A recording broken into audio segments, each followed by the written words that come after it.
Boa tarde, meus irmãos. Que a paz do Mestre Jesus esteja conosco hoje e sempre.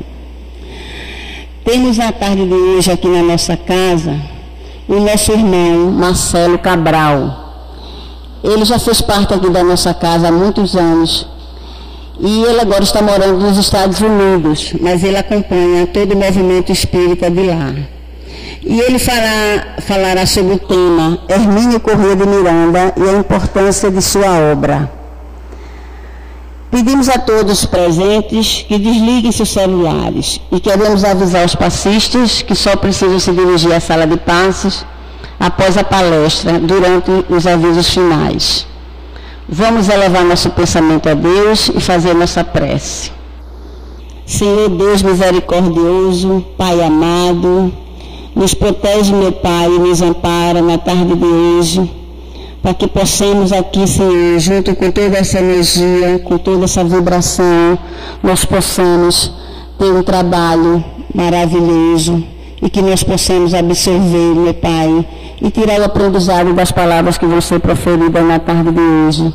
Pedimos a proteção do nosso mentor, Dr. Adolfo Bezerra de Menezes, e toda a sua equipe espiritual aqui presente. Assim sendo, meu Pai, te rogamos e te pedimos a tua paz, a tua luz e o teu amor, hoje e sempre, que assim seja. E passar a palavra ao nosso irmão.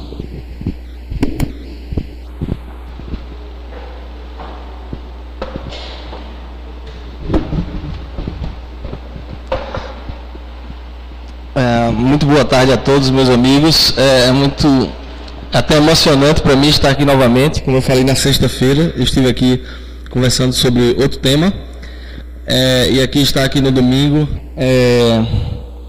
neste dia que normalmente é o dia em que Bruno convida aqueles palestrantes mais ilustres. Então eu fico até mais emocionado dele ter me chamado para vir para cá, para conversar um pouco com vocês sobre esse grande mestre, Hermínio Miranda, que desencarnou recentemente. Como nossa irmã disse, eu fui trabalhador da casa no final do século passado, entre 94 e o ano 2000, quando eu decidi voltar a estudar e acabei ficando sem muito pouco tempo à noite para colaborar. Mas fiz os cursos, fiz tratamento aqui, fiz os cursos, dei aula nos cursos, fui coordenador da juventude, trabalhei na desobsessão como doutrinador. Então essa casa está no meu coração e na minha vida, na minha história e no meu aprendizado da doutrina espírita, né? Bruno e eu, assim, ficávamos por horas conversando, né, após os trabalhos aqui, discutindo os temas dessa nossa maravilhosa doutrina. E como sempre eu fazia quando estava aqui fazendo minhas palestras ou em centros representando a Casa dos Humildes, né, eu gosto de deixar sempre aberto para perguntas. Então não apesar de eu ter aí os slides, né, mas se não der tempo de terminar não tem problema. Fiquem à vontade para me interromper, perguntar, discordar, tá joia? Como eu falei, Hermínio Miranda é o nosso personagem de hoje. É até difícil falar sobre ele no passado, né? A gente sabe que ele existe ainda, apesar de a gente ter que falar com ele como uma pessoa que já desencarnou, que já não está entre nós, mas a gente sabe que ele existe, né? O homem, sabe-se pouco do homem, porque ele, como todo bom e grande na Terra, né, era humilde, era bem, ele não gostava dos holofotes, não gostava de fazer palestra, né? Normalmente ele ficava em casa escrevendo, que era o que ele fazia melhor e ele gostava. Mas assim, pelo que nós conhecemos, pelas as poucas biografias, né, não existe nenhuma biografia dele. Eu espero que alguns de seus amigos, colaboradores lá do Rio de Janeiro, escrevam uma biografia, porque eu garanto que a vida dele deve ter sido de muitos aprendizados para a gente. Mas a gente tem algumas informações. Eu cheguei a ter contato com pessoas próximas a ele, tinha o telefone dele, mas nunca tive coragem. Eu disse a Bruna, eu nunca tive coragem de ligar para ele, para agradecer, né? Porque se eu ligasse, eu ia só poder agradecer. Mas eu tinha o e-mail dele, tinha o telefone dele, e era uma amiga nossa em comum, e ela sempre falava muito bem dele. Eu coloquei aqui uma pequena homenagem a ele, um profissional competente, um estudioso dedicado, um pesquisador incansável, um escritor inquieto e prolífico, exemplo de cristão e espírita. Esse era o homem, é o que a gente pode dizer dele, mas quando a gente estuda a obra dele, que é o que a gente vai fazer hoje, né, a ideia é a gente ver a dimensão da obra dele dentro do contexto do movimento espírita, qual a importância dessa obra dentro do que o espiritismo é hoje no Brasil e que o espiritismo brasileiro representa no mundo, né? Como ela falou, eu estou morando há 2 anos e meio nos Estados Unidos, existe um movimento espírita nos Estados Unidos, algumas cidades se destacam mais, obviamente esse movimento cresceu muito com a ida de brasileiros para lá, mas ainda não é um movimento representativo dentro do contexto norte-americano, mas é um movimento bem atuante, bem dinâmico. Existem seminários todo ano, congressos, em que as pessoas viajam, vão, participam, né? Existe muita coisa sendo produzida em inglês, apesar dos brasileiros estarem lá, a gente procura, todo mundo que faz parte, procura sempre trazer os próprios americanos para ter acesso à doutrina espírita, né? Então toda a codificação está traduzida, já tem muitos livros de Chico traduzidos também e disponíveis online, inclusive. A biografia rápida, porque como eu falei, a gente vai estudar a obra dele, a gente vai falar sobre a obra de Hermínio, né? Que no final, o meu objetivo aqui é ser um vendedor de livros. Inclusive eu vou pedir o pessoal da livraria aqui para comprar mais livros, que eu achei que tem muito poucos livros de Hermínio aí. Ele tem uma obra de 40 livros, então, claro, alguns estão fora de catálogo, mas tem muitos livros que poderiam estar aqui e que a gente vai falar hoje. Então, se não tiver aqui, peçam, encomendem que ela tem como trazer, certo? Então, eu vou ficar muito feliz se eu conseguir vender alguns livros de Hermínio depois dessa palestra de hoje. Então, hoje eu sou um vendedor de livros aqui. Mas a gente vai falar um pouquinho sobre ele. Ele nasceu no dia 5 de janeiro de 1920, em Volta Redonda. Na verdade, não era nem Volta Redonda na época, a região chamava-se diferente, mas hoje em dia é Volta Redonda. Formou-se em Ciências Contábeis e trabalhou na Companhia Siderúrgica Nacional durante praticamente toda a sua vida profissional. Ele começou como um funcionário na área de contabilidade, mas no final ele era dos grandes executivos da Companhia Siderúrgica Nacional. Ele saiu, acho, antes da privatização da CSN, mas foi responsável, inclusive, pela implantação do escritório em Nova York, da CSN. E seu trabalho levou a viver 5 anos em Nova York. Ele foi o executivo responsável por montar o escritório lá em Nova York e passou algum tempo lá. E nesse tempo que passou lá, ele obviamente estava trabalhando no emprego dele, mas como espírita, ele estava tomando contato com as pesquisas científicas, com os pesquisadores, Dr. Ian Stevenson, que fazia as pesquisas com as memórias de vidas passadas. Então ele tomou conhecimento de muita informação, até no meio científico, que acontecia lá nos Estados Unidos. Ele, nesse período todo, até 1980, se eu não me engano, ele era colaborador assíduo da revista Reformador da Federação Espírita Brasileira. Muitos e muitos anos, dezenas de anos ele passou. Eu não consegui exatamente a data do início que ele começou a colaborar, mas ele terminou em 1980 e foram décadas. E ele, inclusive, ele era tinha tanta, os textos dele eram tão bons, né? As pessoas pediam e comentavam e mandavam cartas, né? Porque naquela época não tinha e-mail, o pessoal mandava carta lá para a federação, que o presidente da federação pediu que ele começasse a escrever com um pseudônimo, para ele poder publicar mais de um texto dele na revista e não ficar parecendo que estavam privilegiando os textos dele, né? Mas ele escrevia tão bem e tanto que o pessoal disse, não, então vamos botar um pseudônimo aí, e aí a gente continua, pode botar 2 textos seus na mesma revista. Né? Então, ele, em 1976, vejam só, ele tinha já 56 anos, não era um jovem mais, já estava aposentado, né? Ele publica o seu primeiro livro, Diálogo com as Sombras. A gente vai falar sobre esse livro daqui a pouco, eu não vou falar muito agora. E depois vieram mais 40 títulos. Ele teve 40 e poucos livros, porque alguns livros foram apenas traduções, outros ele apenas traduziu e comentou, outros livros foram colaborações com outros autores, né? Mas entre todas essas publicações que levam o nome dele, foram em torno de 40, um pouco mais de 40 títulos. Toda a sua obra os direitos autorais foram doados a instituições de caridade. É engraçado, a gente fala de Divaldo, a gente fala de Chico, que são médiuns, são missionários, que fazem isso, que doam, né? Mas eles têm uma desculpa muito boa, né? Ele diz, não, mas esses livros não são meus, né? Era o que Chico dizia, eu sou apenas um lápis, né? O livro quem traz são os espíritos, eu não posso, né, ganhar dinheiro com eles. Hermínio não tinha essa desculpa, Hermínio não era médium, os livros deles demandavam muita pesquisa, numa época que não tinha internet. Ele tinha que encomendar livros no mundo todo. Mas por quê? Ele sabia que ele não precisava. Ele tinha um ótimo salário, uma ótima aposentadoria depois.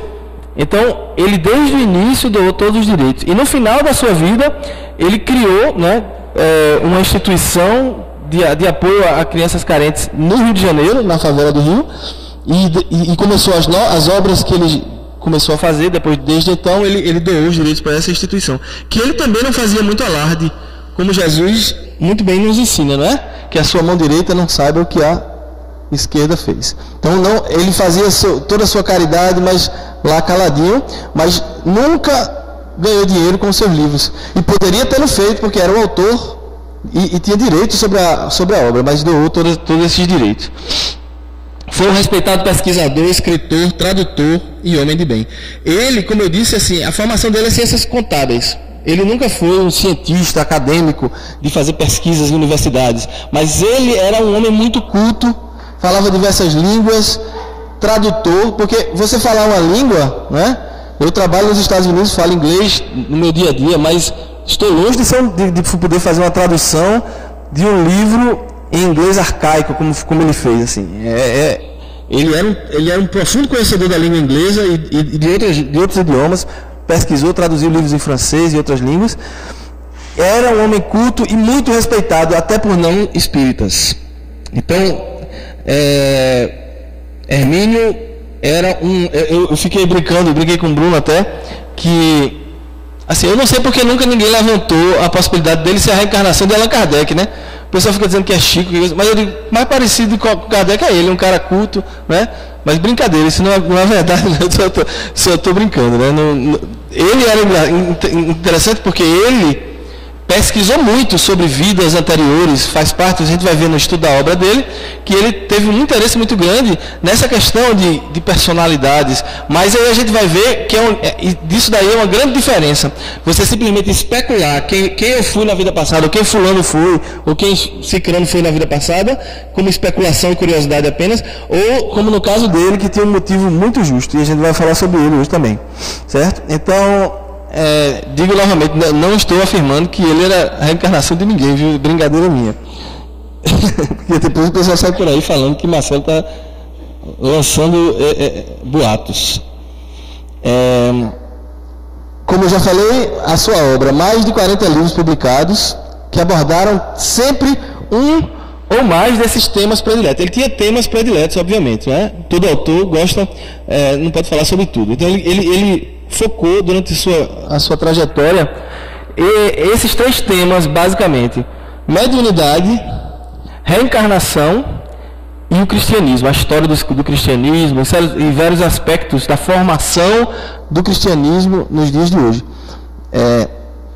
Então, todas as suas obras, se a gente for olhar, sempre tem um pouquinho desses 3 aí, ou é um tratado sobre eles. Eu tomei a liberdade de classificar um pouco em outras categorias. A gente vai passar por elas agora. Então, a gente vai passar pela obra dele, falando sobre alguns livros. Eu infelizmente não li todos ainda. Quando me mudei, não pude levar todos os meus livros, tive que deixar vários aqui. Estou tentando comprar pela internet online livros digitais, porque fica mais barato e menos pesado, né, para a gente levar. Entrei até em contato com a editora dele, a editora La Chatre, que é a que editou vários livros dele, já começou a publicar livros dele em inglês, espanhol, francês, e também na Amazon e na Livraria Cultura, que vende de livros digitais também. Pois bem, então, a primeira obra dele, como a gente falou na biografia, foi Diálogo com as Sombras. Diálogo com as Sombras é um verdadeiro, é para muito, e durante muito tempo, no movimento espírita brasileiro, era o manual de todo doutrinador, né? É um nome até, eu gosto do nome desse livro, porque dá a dimensão que é o trabalho do doutrinador. É claro, a gente aqui, eu como trabalhei como doutrinador aqui na casa durante muito tempo, a gente obviamente não vai pegar, nem vai ter o trabalho no dia a dia de alguns casos que ele relata nesse livro. Casos de processos kármicos bem complicados, né? Falanges de espíritos se vingando contra uma determinada pessoa. Ele teve experiências, né? Ele passou 40 anos trabalhando com grupos e ele fazia, ele gosta, e nesse livro ele frisa isso muito, né? Que os grupos não podem crescer muito, né? Um grupo mediúnico deve ficar sempre com um tamanho razoavelmente pequeno para que fique sempre bem fiel e produtivo. Então, ele passou 40 anos trabalhando, só no tempo que ele passou nos Estados Unidos é que ele teve que... ele passou 5 anos lá, então ele não trabalhou no movimento em mediunidade, mas e depois que ele voltou, ele diminuiu esse trabalho, passou a trabalhar mais com...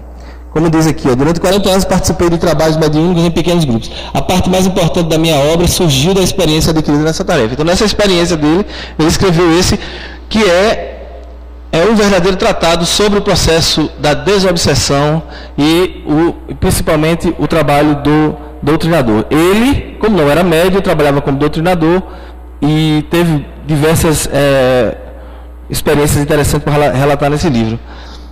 Na introdução do livro, desse outro livro aqui, Diversidade dos Carismas, que agora está sendo publicado em um volume só, aqui eu vi, tem um volume ali, quem chegar primeiro compra,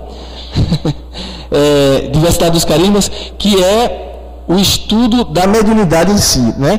No Diálogo com as Sombras ele fala mais do processo, ele fala da mediunidade dentro do processo da desobsessão.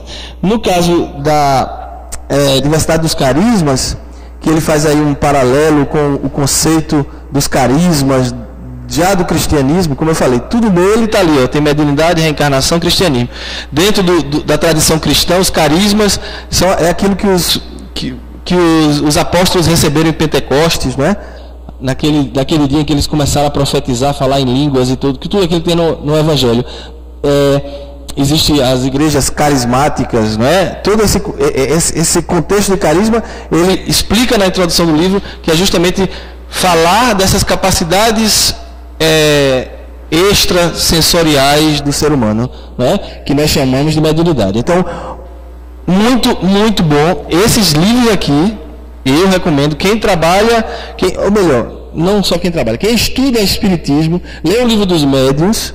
Depois que lê o livro dos médiuns, eu aconselho a ler esses livros, todos 3. Agora são só 2, porque a Diversidade dos Carismas é editada em um volume apenas. Muito bom. O texto dele é um texto muito fácil de ler. Assim, Hermínio sempre, ele mesmo disse em várias entrevistas que sempre escrevia pensando que um não espírita poderia ler aquele livro.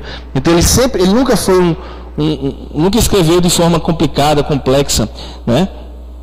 Sempre buscou trazer para a pessoa que é o estudioso comum, né?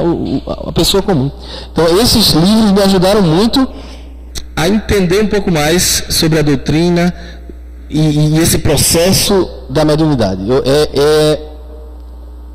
Esses daqui são básicos, imperdíveis, e deveriam ser usados em todo curso sobre mediunidade. Todo estudioso de mediunidade tem que ler esses livros aqui.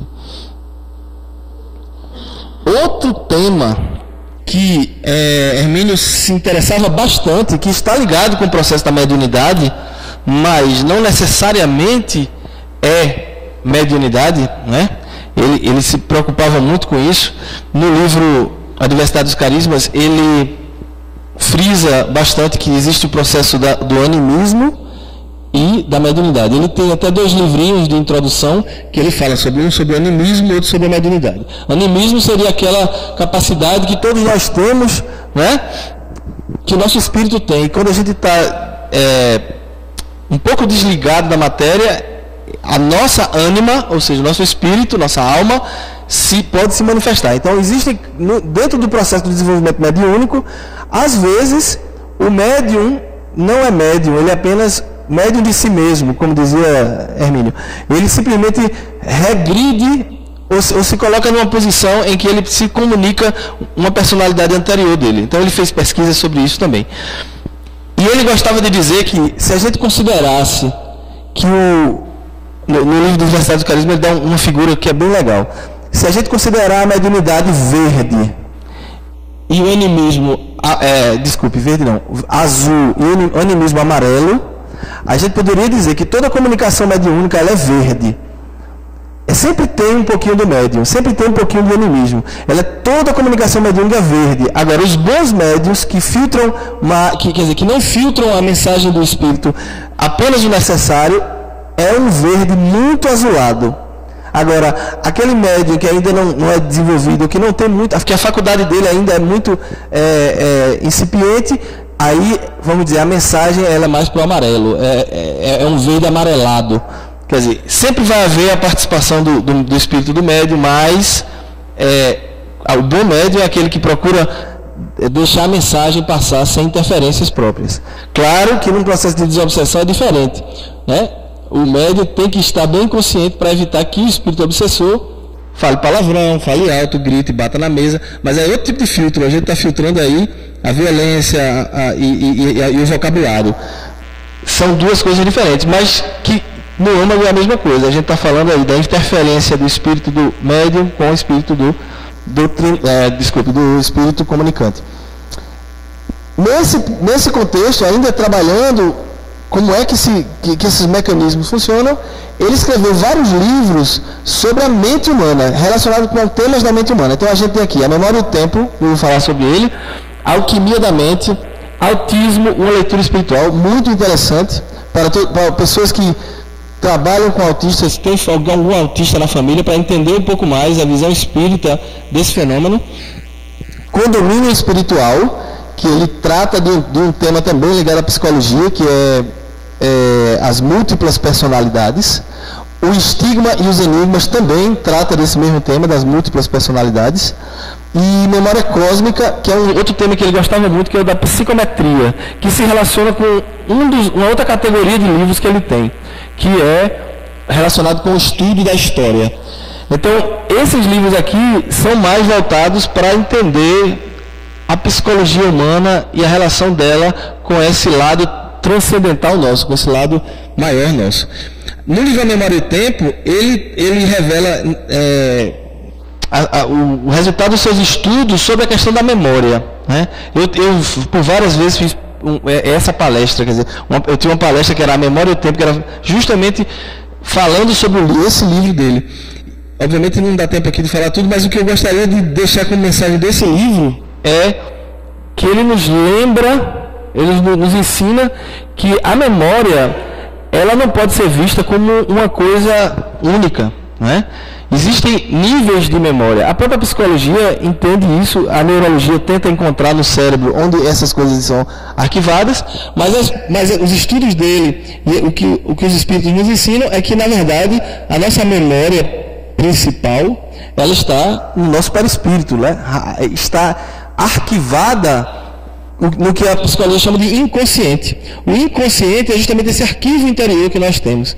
E aí ele faz um paralelo com Freud, com vários estudiosos contemporâneos, como é que eles têm essa visão do processo da memória, do processo das experiências, né, da regressão de memória. Ele fala sobre tudo isso.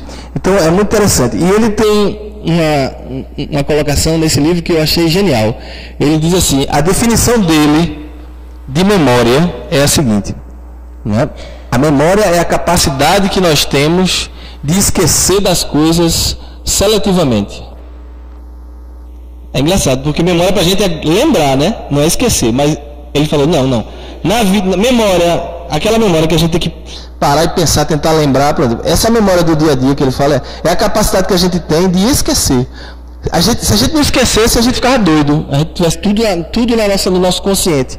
Então, o que é que a gente faz? A gente vai selecionando o que é importante. Por exemplo, se eu perguntar a vocês o que é que vocês almoçaram hoje, eu acredito que se ninguém tiver Alzheimer aqui ainda, vai lembrar. Quem tem problema com memória recente é o pessoal que tem algum tipo de demência ligada à memória recente. Então, quem não tem, quem se lembrar do que almoçou hoje, é natural. Por quê? Porque isso ainda está no nosso cérebro, no nosso consciente.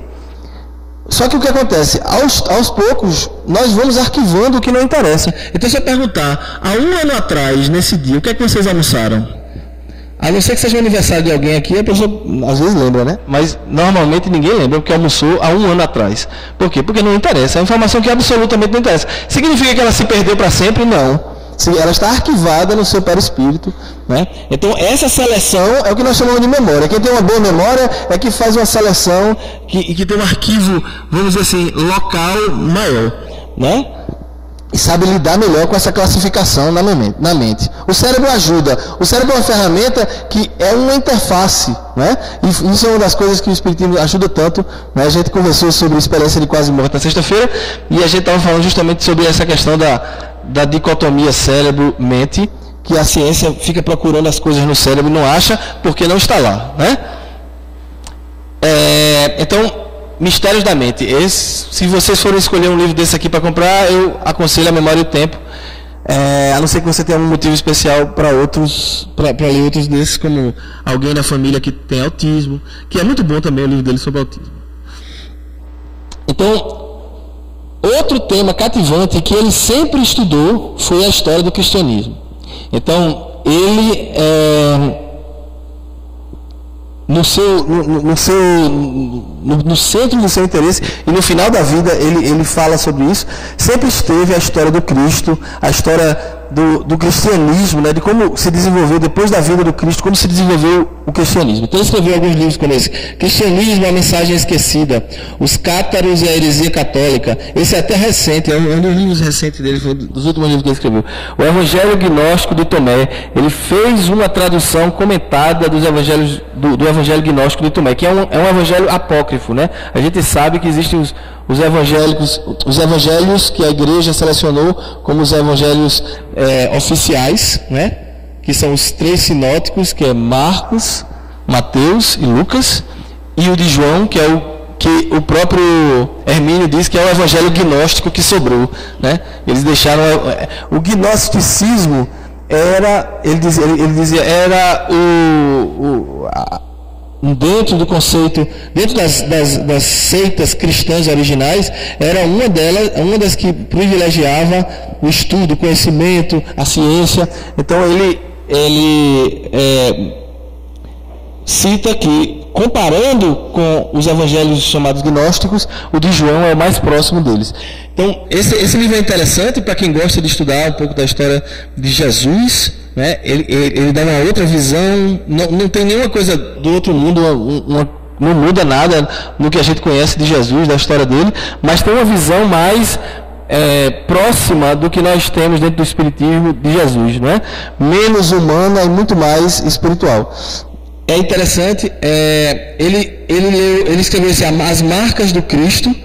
Eram 2 volumes, eu não sei se eles ainda estão editando como 2 volumes, eles estão juntos, mas eram 2 volumes. Esse livro que está até a capa dele ali, e nesse livro ele fala de 2 personalidades da história do cristianismo: Paulo de Tarso e posteriormente Martinho Lutero. E dentro do seu estudo, que ele faz um paralelo dessas 2 personalidades, ele dá a entender, né, que seriam a reencarnação do outro. Então, que Martinho Lutero teria vindo, quer dizer, que Paulo de Tarso teria reencarnado como Martinho Lutero para continuar, para reformar o que havia sido desviado dentro da visão dele do contexto do cristianismo. Então, há também pessoas que especulam que o próprio Hermínio está nessa história aí. Ele era um dos colaboradores de Martinho Lutero, mas ele nunca confirmou assim publicamente. E as pessoas que falam sobre isso foram pessoas que conversaram e que souberam do círculo de amizade mais próximo dele. Então a gente não vai repassar o boato, né? Então eu não vou dizer o nome da pessoa, mas se vocês procurarem na internet vocês vão acabar achando. O que eu posso dizer ele tinha um interesse muito grande nessa época, em todas essas histórias, sempre buscou essa informação, mas como eu falei no início, não era por pura curiosidade. Tem muita gente que vai buscar terapia de vidas passadas, regressão, ou fica muito interessado em saber se Chico era a reencarnação de Allan Kardec. Não interessa se não tem um sentido. Não é? O sentido que Hermínio sempre deu para suas pesquisas sobre reencarnação, quem era a reencarnação de quem, era sempre o sentido de resgatar o processo histórico e entender os porquês do processo reencarnatório, a lei de causa e efeito. Quando a gente vai estudar reencarnação, quando a gente vai estudar, por exemplo, eu citei o professor Ian Stevenson, que é um professor americano que fez uma pesquisa com crianças que tinham memórias espontâneas de vidas passadas. Porque esse estudo, obviamente, ele fez com cunho científico, mas o que advém desse estudo depois você começa a perceber que existe o processo da lei de causa e efeito, né? Uma criança conta o que aconteceu na vida e você conhece a vida dela hoje, em alguns momentos você encontra relatos. Os esquimós, né? Aqueles nativos da região norte, não é, do nosso planeta, mais ao norte, que vivem no Polo Ártico, eles são reencarnacionistas e eles procuram, quando nasce um bebê, marcas de nascença que sejam consistentes com mortes de antepassados. Ou seja, se a pessoa morreu com a mordida de um animal, né, e a criança nasce com uma mancha naquela região, eles assumem que aquela criança é a reencarnação daquele antepassado que morreu com aquela... Por quê? Porque isso aí... Eles tentam fazer a relação, mas é baseado numa cultura, não é, numa tradição que faz sentido dentro do contexto espírita. Nós entendemos que, às vezes, alguma morte violenta gera marcas perispirituais que, se não houve suficientemente tempo para que esse espírito se recupere no mundo espiritual, se ele reencarnar rapidamente, essas marcas perispirituais podem causar desde defeitos físicos na pessoa até simples manchas ou marcas de nascença. Então, claro, tem marcas de nascença que são genéticas, né, que a mãe tem, o filho tem, e que não necessariamente é algo de vidas passadas. Mas existem marcas de nascença que são resultado de uma violência na vida passada. Então, existe um porquê. Quando você vai estudar o processo da reencarnação, tem que existir uma boa intenção, né? Nunca a gente dizer que a terapia de vidas passadas não deve ser feita é leviandade. A terapia de vidas passadas, ela tem um porquê dela existir. Se não fosse possível, ninguém poderia realizá-la. O que acontece é o seguinte, que só deve ser feita em último caso. E não deve ser feita, por exemplo, numa casa espírita que não tem estrutura para isso. Quem tem que fazer é um terapeuta com formação, com conhecimento sobre isso, né? Então, todos esses mecanismos que o processo mediúnico nos traz, o processo que o conhecimento espírita nos traz, tudo isso é válido, é lícito, mas a gente tem que saber usar, né? Não é simplesmente por curiosidade, por brincadeira, né? Então, esses são os livros, alguns dos livros, né? Existem outros livros que a gente vai ver no final, rapidamente, de coletâneas de artigos, porque, como eu falei, ele escreveu muitos e muitos artigos para revistas, principalmente para o Reformador, mas para outras revistas, outros jornais espíritas, e no final da sua vida, na verdade, nem no final, desde a metade da sua carreira literária, eles já começaram a ser republicadas em forma de livro. Então se pegava fazer coletâneas de mensagens com temas, com relatos, e se lançava livros. Então tem uma série de livros que são assim, e muitos desses livros tratam também da história do cristianismo, né? Outro aspecto que está relacionado com aquele, mas não necessariamente ligado simplesmente ao cristianismo, é a questão do resgate histórico. Nesse livro aqui, eu vi... Deixa eu ver se está aqui. Não.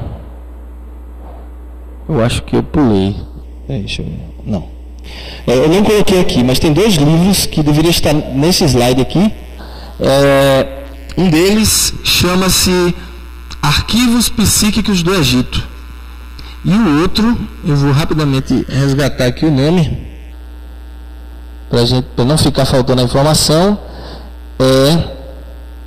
A Noviça e o Faraó, A Extraordinária História de Om-Seti. Por que eu quero falar desses dois livros antes de falar sobre o resgate histórico? Esse livro, Os Arquivos Psíquicos do Egito, é um livro bem fininho que ele escreveu, que ele estuda um caso de uma médium do final do século XIX, início do século XX, eu não me lembro bem as datas, mas de já algum tempo, em que essa médium ela começou a falar no idioma dos faraós, que ele assim colocou, né? Ela começou a falar em egípcio arcaico, uma língua que estava morta.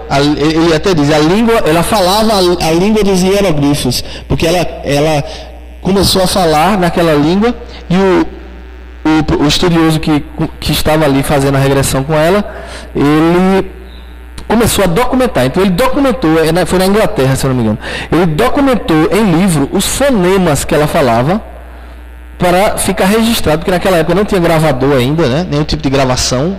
Então ele documentou toda a língua, toda a forma como ela falava, através dos fonemas que ela falava. Mas o mais interessante é que ela era uma das esposas do faraó, mas uma das esposas menores, porque quando há a poligamia, geralmente tem aquelas que são as principais escolhidas do rei lá, ou do faraó, do vizir, seja o que for que tem o seu harém, e tem as esposas menores, que eles recebem às vezes até que são casamentos que são de pagamento de dívidas, né? Naquela época, infelizmente, as mulheres eram propriedade, né? Então, mas essa moça, ela começa a relatar as coisas que aconteciam, ela revisionou a história dos faraós. Ela deu, nesse livro ele cita especificamente, que ela deu a ordem dos faraós, que na época que ela psicografou isso, que ela psicofonou isso, né, que o Espírito falou através dela, porque ela também era médium, a moça, ela disse que a ordem dos faraós era uma, e a ciência na época, a história na época, achava que era outra. E aí Hermínio, no seu livro, diz, não, e hoje historiadores recentes descobriram que o que ela falou na época estava correto. Então, aí é que ele levanta um conceito que é interessantíssimo, que ele sempre defendeu nos seus estudos, que é o conceito da arqueologia espiritual. Ele disse, a ciência deveria utilizar-se de médiuns para descobrir as lacunas, para preencher as lacunas da história. E ele diz, não precisa acreditar que é mediunidade, não. Pegue a informação e vá pesquisar com aquela informação, mas você tem a informação de alguém que viveu lá, que estava lá, e está lhe dizendo como é que foi a história, você vai investigar, você tem um fio da meada, né? Você não vai sair do nada. É uma forma de estudar a história também. Ele diz assim, é engraçado porque lá na cidade onde eu moro, em Tucson, nos Estados Unidos, tem um instituto chamado Windbridge Institute. É o Instituto de Estudo da Mediunidade. Não é relacionado com nenhuma religião nem nada. É uma pesquisadora que saiu da Universidade do Arizona, que também já fazia pesquisas lá sobre mediunidade, que criou essa ONG para estudo da mediunidade. Um dos estudos que ela faz lá é do uso da mediunidade terapeuticamente para pessoas que perderam entes queridos, né? A pessoa ter um médium que seria treinado, especialista em tratar com pessoas, né? Em psicologia, em uma série de outros temas, e essa pessoa ajudar no processo da cura. Ela está querendo provar que pessoas que perdem entes queridos, que têm contato através de médiuns, têm uma cura, um processo que nós conhecemos muito bem aqui dentro do contexto da doutrina espírita, que Chico fez durante anos lá em Uberaba, quer dizer, faz com que as pessoas consigam passar pela sua perda de forma melhor. Então, os conceitos e a mediunidade, todos esses conceitos, eles vão virar a mesa do paradigma científico quando as pessoas começaram a ver que ele funciona, que o processo da mediunidade ajuda a ciência, mesmo que você não acredite que ele existe, mesmo que você seja materialista, mas se você aplica aquela técnica, se você usa o médium para trazer a informação, você pode chegar a uma conclusão e depois acertar, ou seja, verificar que ela está certa. Então era uma das coisas que Hermínio sempre advogou, que a gente usasse a mediunidade dessa forma, para pesquisar o passado, para revisionar a história, porque a história que a gente sabe, ela só a história vem dos que detinham o poder, não é? A história que nós aprendemos na escola é apenas a história daqueles que conseguiram sobreviver e dominaram aqueles países, tudo aquilo que aconteceu, não é? Então, você ter acesso à opinião do homem comum que viveu naquela época é muito interessante.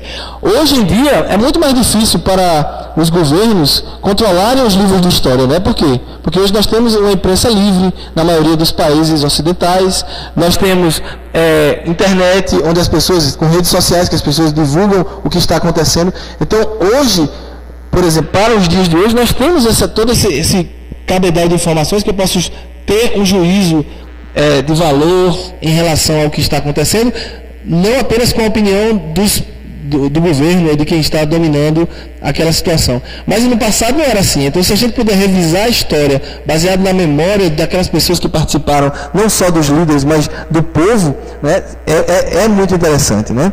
Dentro desse processo, ele criou uma série chamada Mecanismos Secretos da História. Aí ele botou ali, As 7 Vidas de Fenelon. Esse livro, ele estuda 7 encarnações, né, através da história de Fenelon. Guerrilheiros da Intolerância, também outro livro da série Mecanismos Secretos da História. Então ele era um grande estudioso e defensor disso, que a gente usasse a mediunidade, o conhecimento das regressões de memória para esse tipo de levantamento histórico. Esse é um dos livros mais polêmicos de Hermínio Miranda. Eu sou Camille Desmoulins. Esse livro foi escrito através do processo de regressão com Luciano dos Anjos. Luciano dos Anjos é um jornalista, eu acho que ele não desencarnou ainda, eu não tenho essa informação, mas Luciano dos Anjos, ele era jornalista espírita, mas ele era jornalista na sua vida profissional, e muito, até famoso na época no Rio de Janeiro, e é amigo de Hermínio, e eles juntos fizeram um trabalho de regressão de memória, e Luciano dos Anjos revelou que era Camille Desmoulins. Camille Desmoulins era um dos líderes da Revolução Francesa. Fez parte do grupo que, assim, deflagrou, que conseguiu cortar a cabeça dos reis, né, da elite francesa, e que deflagrou toda a Revolução Francesa. Então esse processo todo passou engavetado há algum tempo, porque eles não tinham, assim, tinham discordâncias do texto. É engraçado, porque Luciano dos Anjos, em transe, né, de regressão, falava coisas que o Luciano dos Anjos, nesta encarnação, não concordava. Então, o texto ficou, assim, teve que ser revisado, e Hermínio não queria publicar, porque Luciano dos Anjos queria mudar as coisas. Então, ficou, e mesmo depois de publicado, foi bem polêmico, as pessoas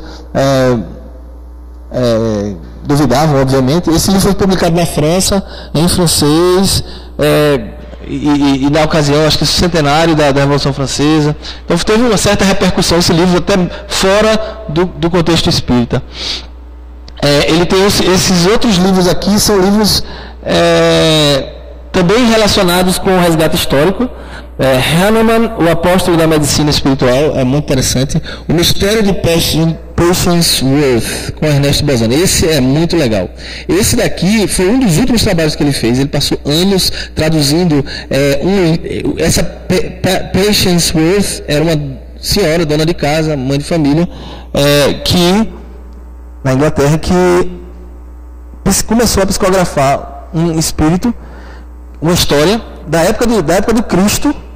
E essa história era psicografada no inglês arcaico, da época de Shakespeare, aquele inglês, né, que essa mulher não sabia falar, não lia livros arcaicos, era uma mulher comum. Então isso deu um bafafá na época, na imprensa e tal. Então, Ernesto Bozano, alguns chegam a comparar Hermínio como o Ernesto Bozano do Brasil, né? Bruno chegou a querer que fosse o título da nossa palestra hoje, porque realmente Ernesto Bozano era um pesquisador que foi a fundo nas questões científicas, buscou sempre entender, e era bem respeitado como cientista na sua época, não é? Então existe algum paralelo com Ernesto Bozano. E então esse livro, Hermínio fez seus próprios comentários sobre o caso de Patience Worth, e também publicou os comentários de Bozano na época sobre esse caso. Então você tem a visão espírita, e a visão espírita moderna na visão de Hermínio, e a visão de Ernesto Bozano. E também pode comprar a tradução que Hermínio fez da História Triste. O nome é Uma História Triste, que conta uma história de um espírito na época de Jesus. É muito interessante. Então, esse foi um dos últimos trabalhos de Hermínio nas suas entrevistas recentes. As últimas entrevistas que eu encontrei com ele citava da dificuldade que estava tendo em traduzir essa obra, que era no inglês muito difícil. O Pequeno Laboratório de Deus, ele fala também de um caso muito interessante, de um negro que, mesmo com todas as dificuldades do preconceito, tal, se torna um grande cientista. E uma análise crítica de Swedenborg também, um resgate histórico. Então ele sempre foi um homem muito ligado às questões da história da humanidade. E eu tenho que voltar o... Pronto, ele vai agora. Como eu falei, existem também coletâneas de artigos, livros de coletâneas de artigos, em que Hermínio, nos seus artigos, ele era bem mais até coloquial, ele escrevia de uma forma quase um jornalista, né? Então tem muitos artigos dele que são bem interessantes, crônicas, né? E que ele era bem... Ele estava sempre mostrando que estava à frente do seu tempo. Por exemplo, existe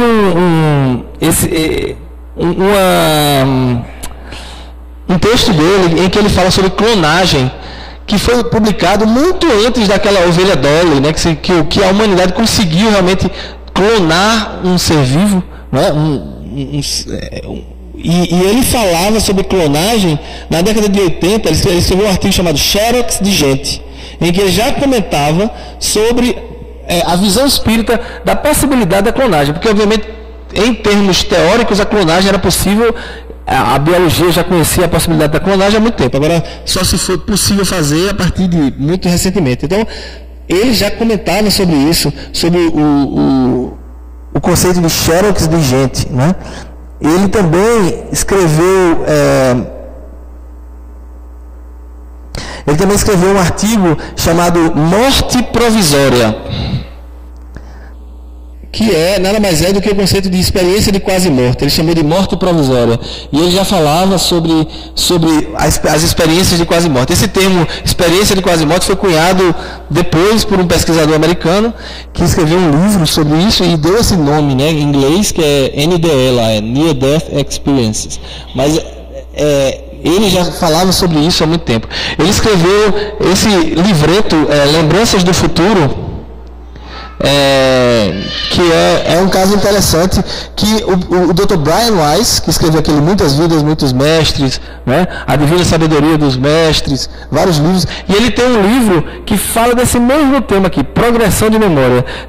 Às vezes a pessoa, quando está fazendo um processo de regressão de memória, ela também faz algo que é estranho, que é o processo de progressão de memória. Ela começa a falar de alguma coisa que vai acontecer no futuro. Eu não vou entrar em detalhes não, eu só deixo vocês ficarem com curiosidade. Então tem o livro do Dr. Brian Weiss sobre isso, e tem o livro dele aqui, mas realmente é um tema bem interessante. Que Kardec falou sobre as predições, né? No livro A Gênese, ele não é apenas a Gênese, no livro de Kardec, ele tem um subtítulo que é Os Milagres e as Predições segundo o Espiritismo. Então também fala um pouco sobre isso, sobre previsão do futuro. Então tem muitos estudos. Então ele sempre buscava tratar de vários temas. Esse aqui, a reinvenção da morte, ele trata da questão de Kennedy e Lincoln, faz um paralelo entre os dois. Esses dois aqui estão, se eu não me engano, esses dois livrinhos aqui eram livros pequenos com artigos, eles estão nessa coletânea As Duas Faces da Vida. Eu tenho quase certeza que eles pegaram, que esse aqui estava fora de catálogo, quando eles lançaram As Duas Faces da Vida, que tem várias mensagens, eles relançaram esses dois aqui dentro. Então, As Duas Faces da Vida, se não tiver aí peçam, porque é muito bom e tem catálogo ainda. Esse Candeias na Noite Escura é um coletâneo dos livros que ele escreveu sob o pseudônimo de João Marcos, como eu falei no início. Na revista Reformador, ele, para não ter publicação duplicada de Hermínio, ele criou esse pseudônimo, João Marcos, e ele publicava sob esse pseudônimo. E posteriormente ele lançou esse livro com a coletânea dos seus artigos sob esse nome. Ele também escreveu vários livros colaborando com seus colegas escritores e pesquisadores. Então, Com Quem Tu Andas é um livro relativamente recente, ele escreveu com Jorge André e Sueli Caldas Schubert. Crônicas de Um e de Outro com Luciano dos Anjos. Esse eu acho que deve estar esgotado, eu nunca vi em livraria nenhuma. De Kennedy ao Homem Artificial, com Luciano dos Anjos. Também, esse Homem Artificial aqui era o Bebê de Proveta, que na época era né? Então ele é uma coletânea de textos sobre as coisas que eram bem importantes naquela época. O Espiritismo e os Problemas Humanos, com Deolinda Amorim. Deolinda Amorim é um grande escritor, pesquisador espírita, que é pai do Paulo Henrique Amorim, aquele jornalista, pai de Paulo Henrique Amorim, Paulo Henrique Amorim, que me consta, não se tornou espírita, né? Mas o seu pai era um grande escritor e pesquisador espírita. E, como eu falei também, fez várias traduções. A Feira dos Casamentos, psicografada por Vera Ivanova e aquele nome ali, que eu não sei ler. A História Triste, publicada em 3 volumes, aquele que eu falei. Esse é muito interessante, é muito bom, vale a pena. A História de Pest Wentworth, psicografado por Lenore Curran. E O Mistério de Edwin Croot, esse aqui é muito legal. O contexto desse livro é muito legal. Esse é um livro de Charles Dickens, que ele deixou incompleto quando em vida. Ele começou esse livro e desencarnou. Anos depois, ele psicografou o final do livro através desse médium Thomas P. James, e Hermínio traduziu o livro e tem com vários comentários dele no livro. Então é um livro que é muito interessante porque ele foi psicografado só uma parte dele, o final do livro. É um espírito que quis terminar sua obra, né? E Charles Dickens, a gente sabe que é um dos luminares da literatura anglo-saxônica, inglesa, né? Da língua inglesa. Processo dos Espíritas, também, esse é um livro histórico. Eu também acho que esse aqui está esgotado, eu nunca vi, nunca mais vi. Mas ele trata do processo que o Espiritismo tomou no início, né? Logo no início é um relato, e ele traduziu esse livro. Mas é apenas uma tradução dele. Eu deixei para o final, eu acho que alguém deve ter sentido falta desse livro, mas eu deixei para o final esse livro, que é o best-seller dele. Eu acredito que é o livro que, se não é esse, é o Diálogo com as Sombras, mas porque o Diálogo com as Sombras, como foi o primeiro livro dele, e ele é muito vendido para os cursos de mediunidade pelo Brasil e tal. Mas assim, esse é o best-seller dele disparado fora do âmbito espírita. Nossos Filhos São Espíritos. Ele tem várias capas. Essa capa, acho que essa é a capa original, o meu era essa capa. Essa é uma capa segunda, e a capa atual é uma capa que é um bebê, e é monocromática, assim, tem só uma cor na frente. Mas assim, esse livro, eu coloquei aqui um texto que ele falando sobre esse livro numa entrevista. Veja o que ele disse: coloquei nele todo o meu coração e não procurei me dirigir aos espíritas especificamente. Sempre achei, desde que comecei a escrever, que nós, do meio espírita, tínhamos que escrever também visando o público não espírita. Porque o não espírita não pega para ler o livro dos médiuns, o livro dos espíritos, de Emmanuel, raramente lê os de André Luiz, e quando o faz, é como romance, e não como obra didática que é. Então, chegou a um ponto em que eu tinha de dizer coisas, a minha experiência pessoal, como se eu estivesse conversando, contando as emoções do nascimento da minha primeira filha, se aparecerem fenômenos mediúnicos na criança, como ela deve ser tratada e etc. Então, ele tem um carinho todo especial por esse livro, e esse livro, como eu falei, ele é o livro dele que está disponível na internet em inglês, espanhol, francês e português. Continua vendendo bem com espíritas e não espíritas. E quem me pergunta, amigos meus, chegam, eu estou querendo estudar espiritismo, o que é que eu leio? Eu digo, olha, você vai ler o Livro dos Espíritos, o Livro dos Médiuns, o Evangelho segundo o Espiritismo. Quando terminar esses 3, aí você vai ler Nossos Filhos São Espíritos. Eu adoro esse livro como um livro inicial de primeiro contato. Eu sempre... Obviamente, não adianta ninguém ler nada sobre o Espiritismo sem ler o Livro dos Espíritos antes. Eu vou dizer por quê. Pelo que ele disse ali. Vira ficção. ler André Luiz sem conhecer a doutrina espírita, os livros básicos, é ficção científica. Né? É assistir aquele filme lá, como os gringos estão assistindo, achando que é ficção científica aquilo ali. Só vai entender o contexto de um livro como o Nosso Lar, como os livros de André Luiz, até os livros de Emmanuel, os romances, quem tem um pouquinho de base. Então, o livro dos Espíritos, né, o livro dos Médiuns, o Evangelho segundo o Espiritismo, para a gente ter um contexto básico da doutrina, mas aí comece a ler os livros de Emmanuel. Se é um amigo que eu vejo que é mais interessado na mediunidade, eu até posso indicar a diversidade dos carismas, mas normalmente eu indico esse livro. Esse livro na introdução, Hermínio diz, esse livro não é apenas para os pais, é para quem tem pais, né? Como todos nós temos pais, né? Então, não é limitado para quem é pai ou quem vai ser pai, né? Quem já foi pai. Ele é para todo mundo. Por quê? Porque ele vai falar simplesmente da chave, a chave para a gente entender o Espiritismo é a criança. Ali, tem um ali que está me ouvindo... olhando para o céu ali. A chave é a criança. Por quê? Porque na criança a gente começa a entender a justiça divina. A gente entende quando a criança nasce, como é que se explica a justiça divina quando a criança nasce cega, quando a criança nasce com alguma imperfeição física. Como é que a gente explica a justiça divina, não é? É difícil se você não tem o conceito espírita da reencarnação, das múltiplas vidas, do conceito de causa e efeito. É muito difícil qualquer religião tentar explicar.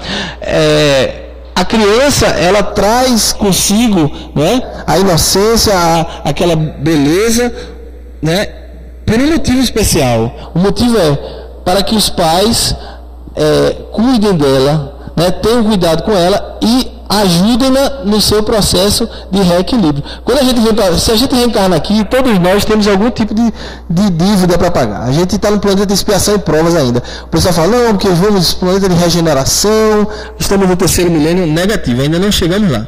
Falta muito ainda. O terceiro milênio são o terceiro milênio é 1000 anos, né? Milênios são 1000 anos. Então, o planeta Terra vai se tornar um planeta de regeneração no processo do terceiro milênio, quer dizer, nesses 1000 anos. Mas a gente está aqui no primeiro minuto, né, desse grande dia. Então, não adianta a gente dizer, todos nós somos devedores, e quando a gente recebe um filho, né, no nosso lar, para a gente cuidar, a gente tem essa fase da infância para ajudá-lo a ser uma pessoa melhor.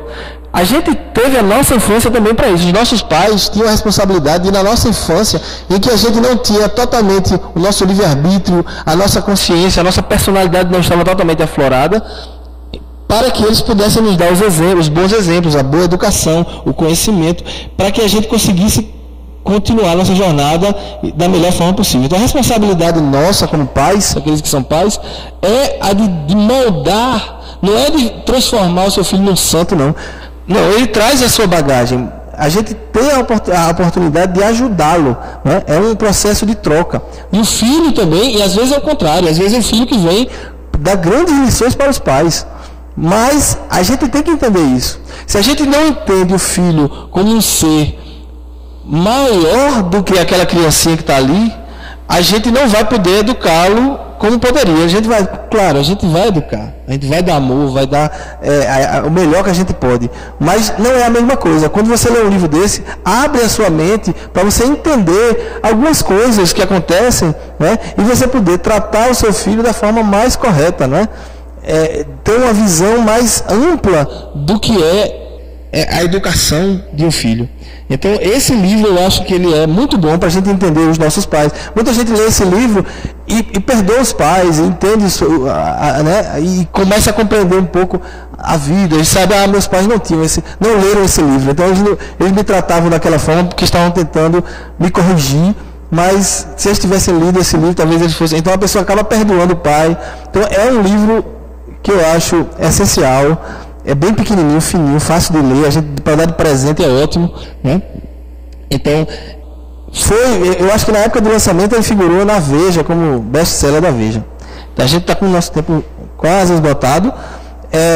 E eu deixo aqui a minha homenagem a ele. numa de suas últimas entrevistas, ele disse isso aqui: eu tenho projetos para mais de existência. Ele já tinha 90 e poucos anos. E o repórter perguntou a ele, sim, e quais são os seus projetos? Você tem algum projeto? Aí eles, eu tenho, e eu acho que o que eu tenho é para mais de existência. Quer dizer, ele era alguém que desencarnou, mas com 1000 projetos, né? E eu me lembro que uma das coisas que, assim, mais me calou o coração na minha adolescência, juventude, eu conheci o Espiritismo, eu tinha 21 anos, não era mais um adolescente, mas a minha angústia de adolescente era que, na minha adolescência, eu queria ser tantas coisas. Eu imaginava, poxa, eu queria ser piloto de avião, mas eu também queria ser programador de computador. A gente quer ser tantas coisas quando a gente é jovem, e aí a gente se deprime quando a gente começa a perceber que o funil, né, eu brinco com meu filho, eu digo, estude, porque quanto mais a gente estuda, mais o nosso funil não diminui, né? A gente vai tendo muitas opções. Se a gente não estuda, o funil vai ficando, a gente acaba, né, tendo poucas opções. Mas mesmo que você estude, que você seja a pessoa mais inteligente do mundo, você vai ter que fazer suas escolhas nessa encarnação. E você vai acabar decidindo pela sua carreira, pela pessoa que você vai casar, vai ter os filhos, vai constituir sua família. E é uma escolha difícil. Toda escolha significa renúncia, né? Você escolhe uma coisa, você renuncia de outras. E que você gostaria de fazer, gostaria de ser, né? E quando eu descobri a doutrina espírita, que a minha descoberta foi muito parecida com a de Hermínio. O Hermínio nunca entrou pela dor, nunca entrou para fazer tratamento, mas muita gente que vem porque veio fazer um tratamento, porque teve algum problema, perda na família, não. Foi apenas uma curiosidade, eu fui mais por uma curiosidade, conhecia, mas o que mais me calou foi perceber que Deus é realmente justo e bom, infinito, que Ele vai me dar a oportunidade de eu ser um piloto de avião. Quem sabe eu já fui. Quem sabe eu vou ser na próxima vida. Essa vida já não dá mais para mim. Mas numa próxima vida eu posso ser um piloto de avião, como eu sonhava na minha infância, na minha juventude, né? Eu espero na próxima vida fazer uma visita à Lua. Essa também eu acho que vai ser muito caro. Eu acho que eu vou ver ainda turista na Lua, mas para ir vai ser mais complicado, né? Minhas milhas não vão chegar para isso tudo, não. Mas na próxima encarnação, quem sabe eu faço uma visitinha lá na Lua. Então, o que a doutrina espírita nos dá, né, é essa possibilidade de a gente ter planos, né, eternos. Eu posso ter, meus planos podem ser de várias existências, e a gente pode transmitir essa esperança, essa alegria para os filhos, porque é aquela coisa, não existe problema na sua vida que você não possa olhar para frente e pensar, mas eu tenho encarnações, por que eu estou achando que esse é o pior problema do mundo, que vai acabar com a minha vida? Não, a vida é muito maior do que qualquer coisa. Então isso é uma coisa que vai passar e que eu vou aprender com ela e vou seguir em frente. Então essa é a mensagem. Esse texto que está aí, que não dá para ler, porque deixa eu ler para vocês, é uma outra frase dessa mesma entrevista, em que ele diz o seguinte: há muitos anos eu desejo participar de um grupo que se proponha a passar limpo a história do cristianismo. Porque ele se sentia assim angustiado, porque o que ele fez foi interessante, mas ele fez algumas coisas pequenas. Mas ele queria participar de um grupo que fizesse essa revisão da história do cristianismo. E agora eu acho que ele vai poder, lá do outro lado, né?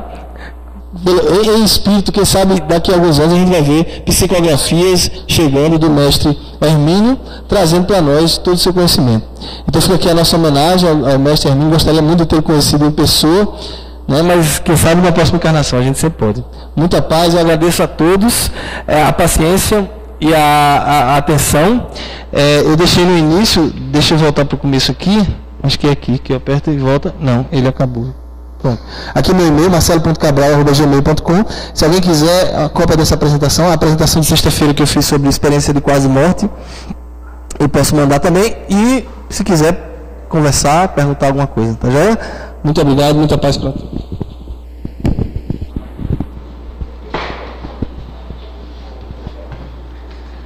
Bem, meus irmãos, queremos agradecer ao nosso irmão Marcelo Cabral por falar de uma pessoa tão importante, por essas informações tão ricas e que a gente pode procurar para sempre estar evoluindo.